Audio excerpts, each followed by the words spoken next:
哦，院長，按坐。哦，來到學生咯。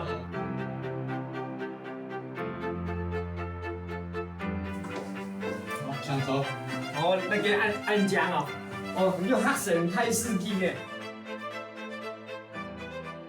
客家社會咧哦，按用心嘛，為客家生打拼。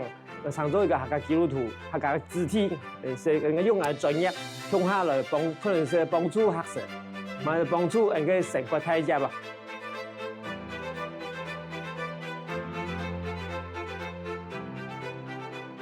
那間都祈禱室，好，基督教祈禱，一間祈禱室，咧上班有係對本樣嘅名，就是因為當時呀客家社會嘅也建構要建校，而需要一刀嘅算一刀錢，總會一困難，叫做募款。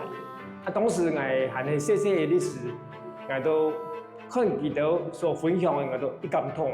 甚至留下木子，我想到遇到客家嘅鄉親，佢哋嘛是要福音，可能很認真的做一件來。故說佢哋當時在募款嘅時間，我就認捐。雖然我的力量微薄，我認捐相當一大筆嘅錢。當然唔係一下是的來一下就捐出去，我都分幾年當年按的捐出去。我看那位按到吼，客家話聖經那本建造在1993年那基督教吼可能沒洋教嘛，沒多個宗教嘛，耶穌講客家話哦，嘛耶穌講個阿美話，客家興起唔是驚怕。因主老兒永久同在，那個專輯客家興起，就會在泰國2018年的時候，當時辦成慶祝客服40週年，辦成一個禮物嘛，獻給上帝嘅禮物，其中的書客家興起的書稿就會挨下來，還有一道客家嘅編曲嘅團隊。向下來完成，那麼非常歡喜社會客家盡一份心力。全球大約有8000萬，甚至都1億嘅客家人。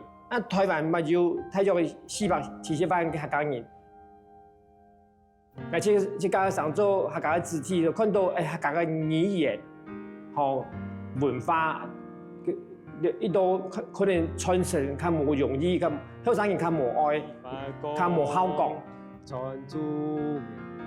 我哋都希望講是加速創作，客家嘅詩歌，好聽嘅詩歌，無後生人是點啊？是來唱客家詩歌，嘛是將客家話念進來。